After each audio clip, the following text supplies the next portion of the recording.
Hello, c'est Light Amethyst. Vous êtes bien sur la chaîne de la Team Eternal Light. Donc, tout d'abord, merci à ceux qui ont regardé la précédente vidéo, The Debate of the Card, pour épisode 1, pour Veiler vs Maxi. Donc, merci beaucoup. On a eu des commentaires bien constructifs, des commentaires qui nous ont bien fait plaisir, et surtout, la dernière fois que j'ai regardé à combien de j'aime et de vues on était à 40 vues et 16 j'aime, donc ça fait vraiment plaisir. Merci beaucoup de suivre les vidéos, un grand merci. Voilà. Donc maintenant, actuellement, nous avons le partenariat, donc nous pourrons vous proposer des vidéos de plus de 15 minutes. Donc à commencer par celle-ci, qui va être un lourd débat, car on a recommencé déjà plusieurs fois. Hier soir, on a recommencé 3 fois, et la dernière fois, on en avait pour plus de 15 minutes, mais on n'avait pas le partenariat. Donc voilà. Mais cette vidéo déjà en a pour plus de 15 minutes, c'est sûr et certain. Donc aujourd'hui, on est en compagnie de Amatea, Salut. ainsi que Mister Yujaden. Salut, salut.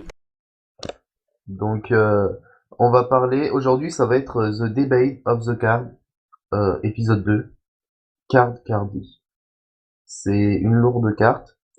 Donc pourquoi parler de cette carte? Parce qu'elle est sortie au Japon, c'était une carte qui était relativement jouée, et donc fallait comprendre pourquoi. Ça y est, elle est sortie dans nos boosters, dans Galactic Overlord pour nous. Euh, voilà, enfin. Donc on va en parler. Donc je vais vous lire l'effet de la carte. Et ensuite, je vais donner les commentaires de 2 personnes de la team qui voulaient donner leur avis. Et les deux, les 2 personnes que nous avons avec nous, Amatea ainsi que Mystery Jaden, commenteront. Voilà. Donc, carte Cardi, en français, voiture carte D. Donc la traduction déjà est correcte. C'est pas Et comme nul à avec... chier, tu veux dire c'est moche. Voiture carte D, c'est tellement moche. C'est moche, mais ça a été la vraie traduction. C'est pas comme avec Encre la Max, c'est à Maxi, ou Hors la loi synchronique est à... Je sais plus comment il s'appelle, l'autre, en Ouais, anglais. enfin bref. Oui, voilà. Alors, c'est un monstre terre, niveau 2, machine. On peut faire des choses avec les machines, mais pas vraiment avec celui-là. Alors, l'effet. Un non invocable, spécialement. Durant votre main phase 1, si cette carte a été invoquée normalement, ce tour, vous pouvez sacrifier cette carte, piocher 2 cartes, puis passer en end phase de ce tour. Vous ne pouvez pas invoquer spécialement le tour durant le tour où vous avez activé cette carte. Donc c'est une carte avec 800 d'attaque, 400 de défense. Elle est sortie dans GAOV, Galactic Overlord. En français, c'est Seigneur de la Galaxie. Voilà. Donc je vais vous lire 2 commentaires de 2 membres de la team. Donc à commencer par The Nordic Black Queen. Personnellement, je hais cette carte. En effet, elle est la preuve à elle seule que Konami désire le plus se faire le plus d'argent possible et nous prend pour des pigeons. C'est un pot de cupidité version 2. Elle vaut 80 $, soit 65 €. Elle doit être jouée x3. 3 fois 65 égale 195, soit 200 €. Bref, si on veut gagner, il faut 200 € supplémentaires dans le main deck. Voilà. Donc je vais lire ce que Footon vient de me donner à l'instant. Light Footon. Pour moi, c'est une carte qui sert pas tellement, sauf dans le deck du style Piper, qui joue des Battle Faders et qui peuvent avoir une super défense. Sinon, elle est pas super intéressante parce que ça peut faire passer un tour facilement alors qu'on est dans un état où il faut jouer assez vite, faire des invoques spé en masse et donc et tout, donc voilà. Des invoques spé en masse et tout, donc voilà. Pour moi, c'est une carte qui peut être très bien ou très mauvaise, suivant le deck joué, mais une carte assez stable et équilibrée qui reste quand même assez chère. Voilà, voilà. Donc maintenant, je vais vous laisser Mister Amalthea et Mister Yujaden débattre. Alors moi je vais juste dire quelques petits trucs. Alors certes bon hors le prix qui est très élevé comme d'habitude hein, avec Konami, l'effet de la carte en elle-même, donc de faire piocher deux, donc on fait que du plus un finalement dans la main pour finir un tour, n'est pas si fort que ça. Bon, de toute façon, on peut pas faire d'invox P, mais quand on l'injoue, c'est que de toute façon, souvent, on peut rien faire. On peut rien faire avec la main qu'on a. Ensuite, les rageux qui disent que cette carte est inutile dans quasiment tous les decks, moi, j'ai plus tendance à dire oui et non. Donc non, c'est vrai qu'elle n'est pas indispensable pour faire tourner les decks. Hein. Il y a Pod et il y a d'autres moteurs de pioche qui sont tout aussi bien. Après, oui, certes, elle est très bien puisque bah piocher, faire du plus 1 dans la main, c'est toujours cool. Après, c'est comme avec Pod, il faut savoir gérer les tours qui vont venir après. Donc c'est sûr que si on fait ça, qu'on se prend un OTK, de toute façon, bah on n'aurait rien pu faire. Hein. Mais la plupart du temps, on peut gérer les sorties adverses avec les MP qu'on a posées. Donc voilà. Moi personnellement, après, je préférerais d'autres cartes à carte Cardi puisque bah moi je préfère déjà Pod parce que même si on fait du plus zéro dans la main, on a le choix entre trois cartes. Bon après voilà un choix personnel. Aussi par le prix puisque bon bah Pod en super vaut même pas 5 euros alors que Carcardi vaut bah là dans les derniers je pense qu'en euros doit être à 80 € sur eBay FR Il y et a 60 on doit actuellement, l'avoir à 60 € sur eBay US ou d'autres sites voilà. américains, ce qui la laisse extrêmement chère puisqu'on doit l'avoir à minimum x2 dans un deck pour qu'elle soit rentable. Donc voilà, hein. Moi j'ai pas d'autre chose à dire personnellement, je préfère juste d'autres moteurs de pioche comme Pod à celle-ci. Voilà. Du coup, moi, j'ai plusieurs choses à dire. Donc, ça Alors, a été dit. tout d'abord, attends 2 petites secondes. Donc, on a eu des remarques dans la précédente vidéo qui sont assez constructives. On nous a dit que on ne savait pas qui parlait à quel moment. Donc, juste avant, là, actuellement, c'est Light Amethyst. Juste avant, c'était Mister Yujaden. Et maintenant, ça va être Amalthea. Voilà. Je me suis introduit et tout la classe. Alors oui, donc plusieurs points que j'avais abordés hier ont été redits par Futon, même Yugen est d'accord avec moi sur certains points. Par contre, comme tu le dis, Yugen, le fait que tu préfères d'autres moteurs de pioche comme Dualité, pourquoi pas utiliser les deux? Pod Dualité et carte cardée passent très Ouais, bien mais ensemble. je suis d'accord, mais sauf que Voilà. ça t'enlève quand même. Enfin, entre 5 et 6 slots Bah, dans le deck, et sachant que les decks actuels, on est quand même short en place. Donc, ouais, enfin, moi je préfère vraiment, quitte à mettre 3 cartes, autant mettre 3 pods, je pense. Enfin, moi, c'est ce que je mettrais. Après, il y a d'autres qui préfèrent. Hein. ouais, mais voilà, c'est justement là où je veux en venir. Le truc, c'est que c'est pas une carte pour les trois decks méta actuels. Ça, c'est quasiment sûr et certain, puisque c'est trois decks qui ont besoin de leur premier tour. Les Hectors, maintenant qu'ils ont Ladybug, ils ont un bon premier tour. Un Zector, il a pas besoin. Il joue deux pods et encore, des fois, c'est presque trop. Un Zector n'a vraiment pas besoin d'un moteur de pioche conséquent parce que Ouais, vu ouais, les sorties, vu tous les tutos qu'il a et vu tout ce qui peut sortir, c'est vraiment pas utile pour lui. C'est pas rentable de jouer une carte cardique qui l'empêche, ouais, justement. Donc d'une de faire des invox P, mais bon, le tour où tu joues aux cartes cardiques, tu fais pas d'invox P de toute façon. Et en plus, ça te bousille un tour pour rien. Donc c'est pour ça aussi que Pod est, je trouve, plus fort, puisque même si tu joues Pod, d'accord, tu peux pas faire d'invox P, mais tu peux quand même jouer le tour où tu l'as fait. Tu peux poser, ça t'offre plus d'options, je trouve, que Card Cardi.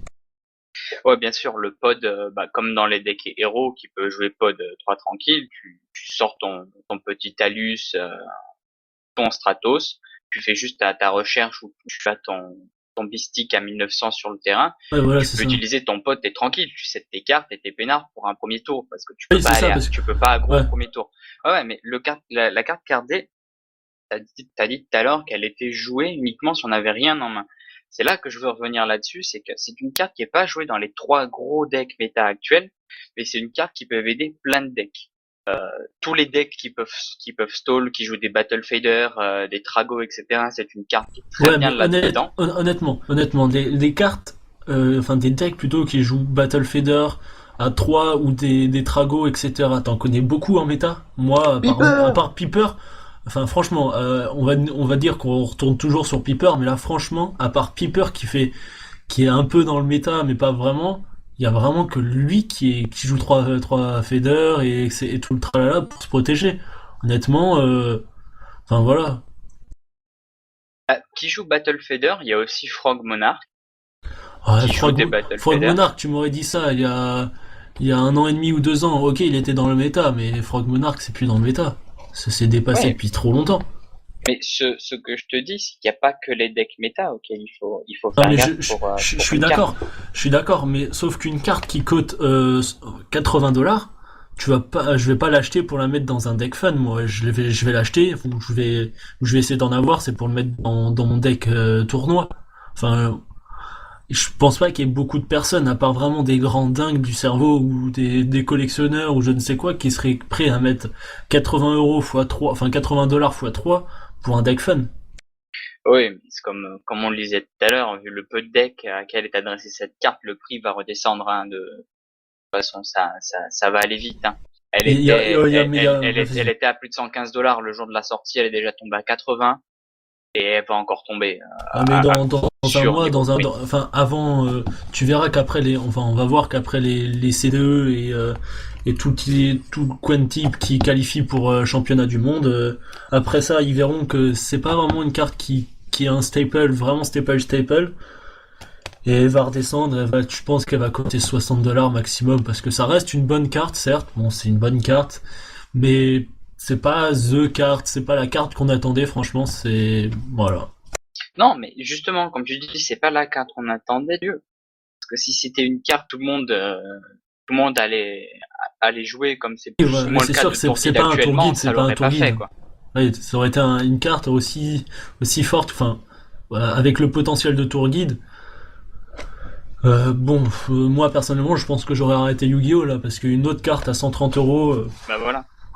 ça sert plus à rien. Et il y a aussi un point qu'on n'a pas soulevé. Donc c'est par rapport à l'effet donc des ignitions qui est pas il y a pas longtemps. Bah ouais, Donc c'est pour ça. avant Card Cardi était elle a vraiment un potentiel potable. Parce que elle arrivait sur le terrain et on pouvait faire sa prio pour l'envoyer au cimetière et piocher deux. Donc on pouvait pas la Veiler. Maintenant, enfin dorénavant avec cet effet avec cet enlèvement des timers, Card Cardi arrive sur le terrain, on fait Veiler.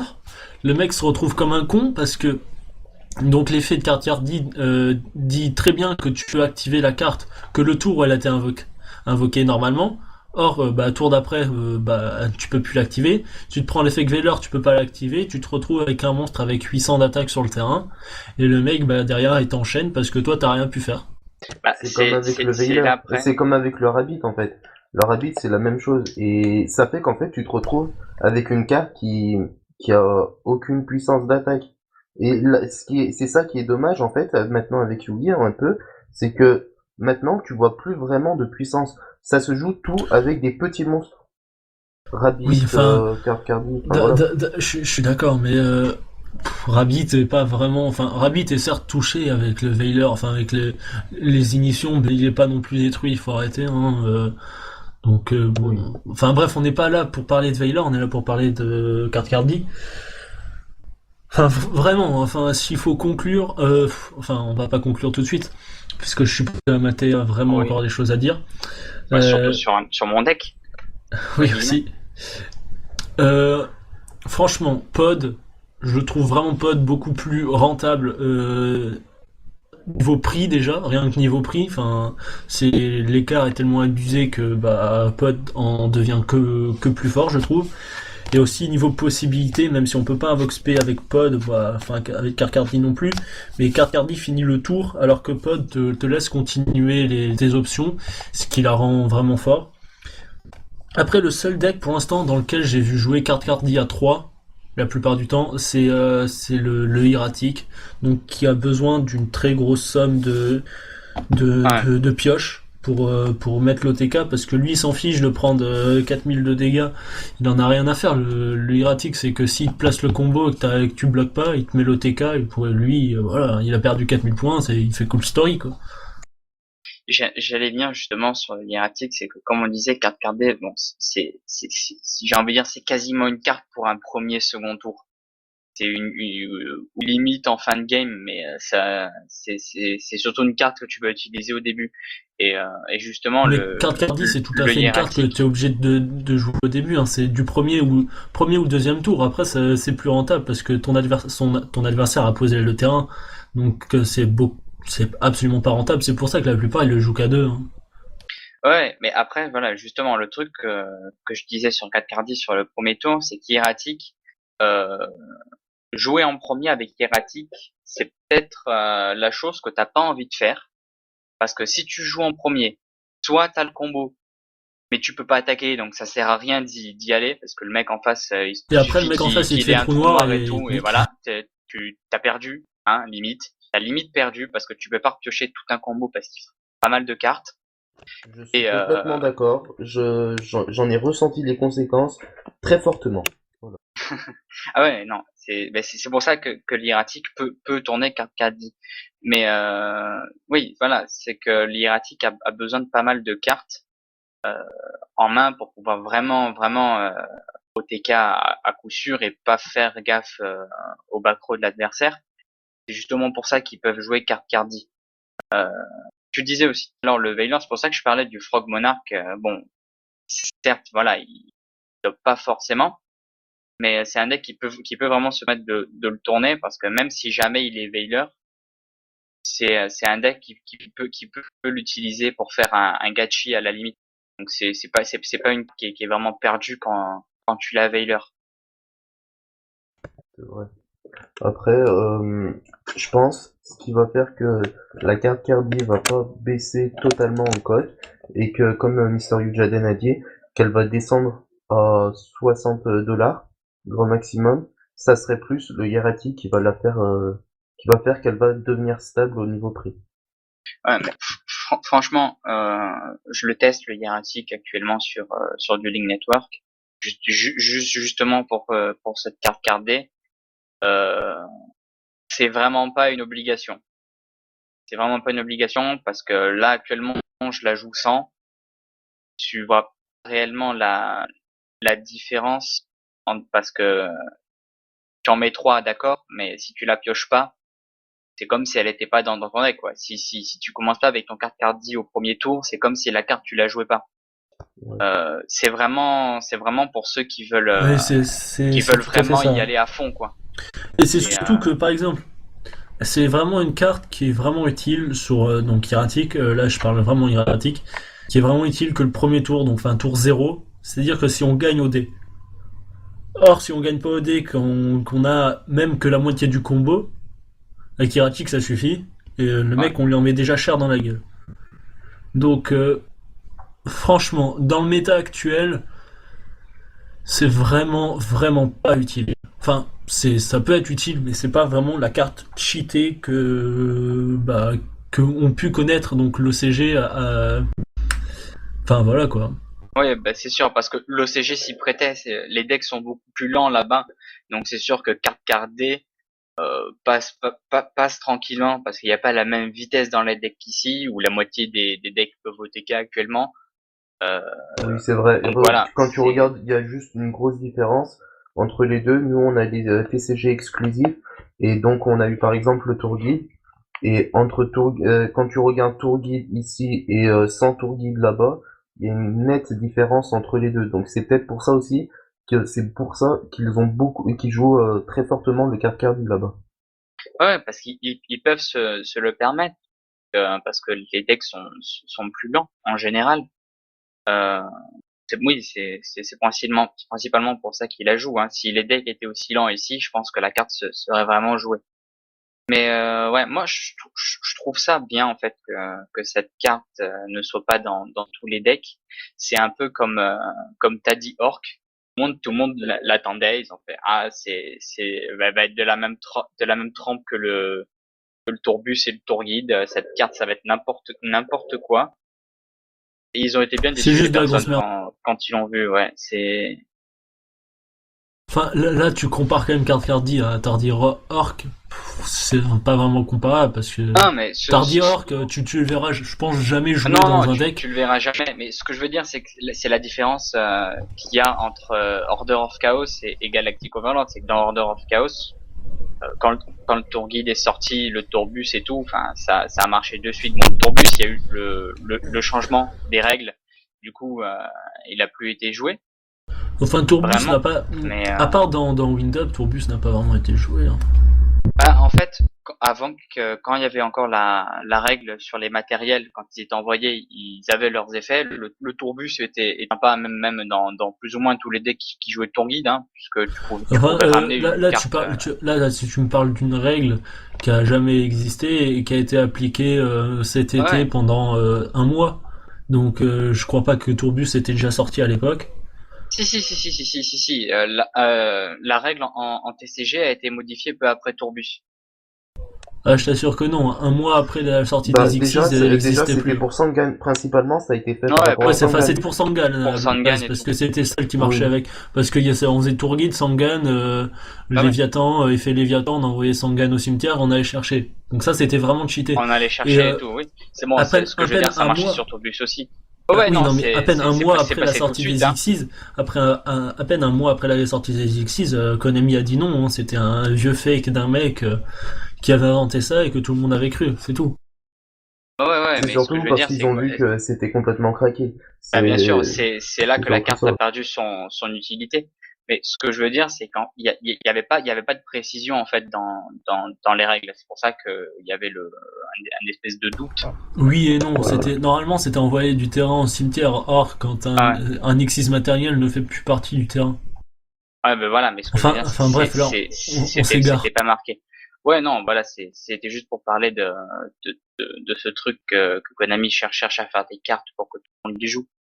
Mais sinon, ouais, non, carte cardée, c'est une carte plutôt équilibrée. À qui veut la jouer, qui ne la jouera pas.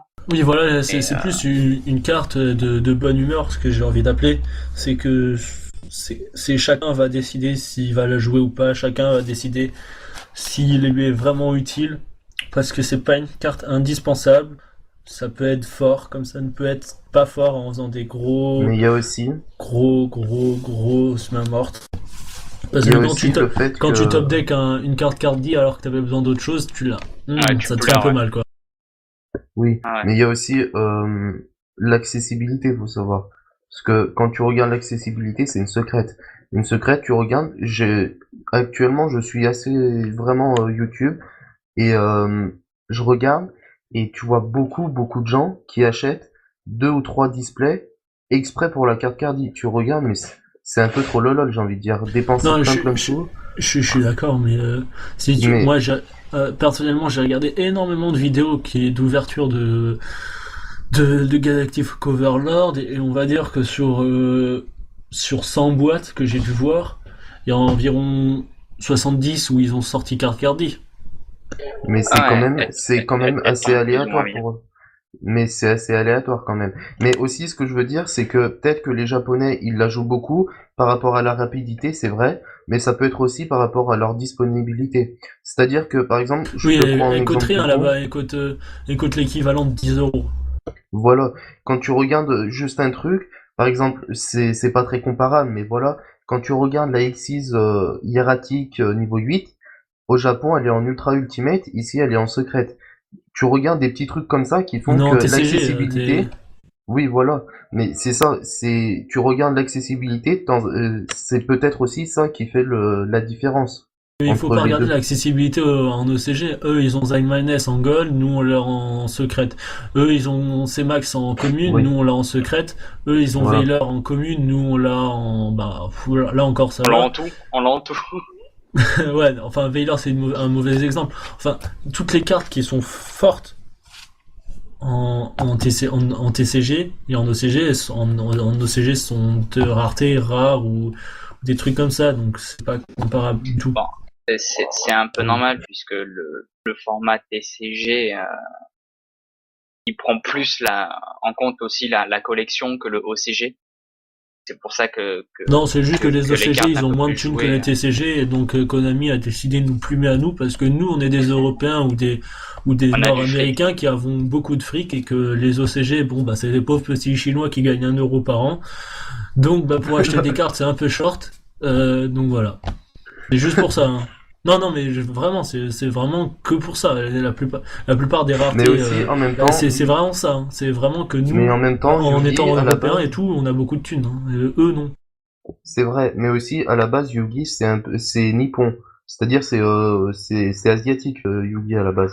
Donc, en même temps, ils ont quelque part un avantage. Mais vu que nous, voilà, c'est vrai, vu que nous, on est des gros bourges, ils nous rajoutent des exclus TCG pour pas dire, pour dire, c'est bon, soyez contents. Peut-être que eux, ils ont des cartes, hyper pas du tout cotées, mais vous avez des exclus. En gros, c'est pour dire, fermez vos gueules, les Occidentaux et les Américains. Ouais, enfin. On a droit à rien. Voilà, c'est Nous, ça. Voilà. Mais nous sommes exploités. bah, Voilà. on le voit sur le prix des decks méta actuels, quoi. Ouais, c'est vrai. Bah, bah Grosso encore, modo, encore, ne nous plaignons pas, le format actuel n'est pas si cher que ça, hein. ouais, non, c'est sûr, mais bon, Parce que quand tu il regardes est un pas donné. Zector, quand tu regardes un Il est pas Zector donné. pour 200 euros, t'as le deck. Héros, pour moins de Oh 70 ouais, euros, t'as non, le c'est deck. sûr. Héros, il coûte rien. Honnêtement, le main deck coûte rien du tout. Non, il y a que les Rien. L'extra deck, tu l'as pour 100 Absolument rien. euros. Le main deck, il est fait de communes et de rares. Je crois qu'il doit y avoir une Je super ou crois que deux dedans. je crois que C'est tout. c'est un des seuls decks méta Ouais, où il y a aucune super dedans, tu vois. c'est ça. Oh, Mais c'est ça. À part euh, peut-être la piège, mais à part ça, ouais, mais la piège, franchement, elle est pas si sous en joue. Enfin bref. voilà. Donc, ouais. Bon, on s'égare vraiment, là, on est parti de Carcardi pour arriver Ouais. à...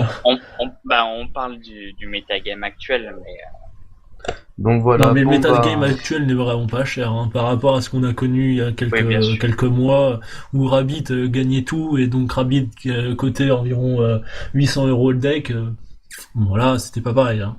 j'avoue. Ça a bien baissé. Ça. Bon, alors on s'est bien garé, donc pour reprendre, Mister Ujaden préfère le pot de dualité à Oh la oui, carte largement. Kirby. Largement. Amalthea est assez mitigé et pense que carte Kirby est intéressant plutôt dans le hiératique qu'un autre deck, si je me Ah trompe mais pas. je suis d'accord, hein.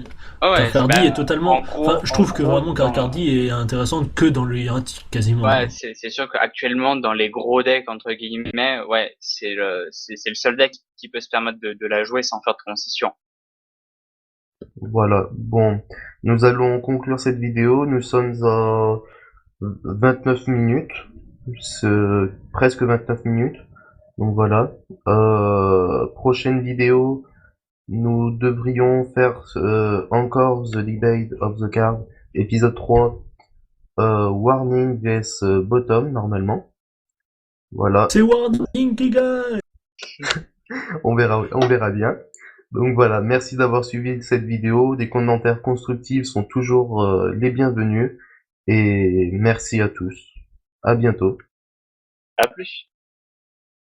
À plus! Hey!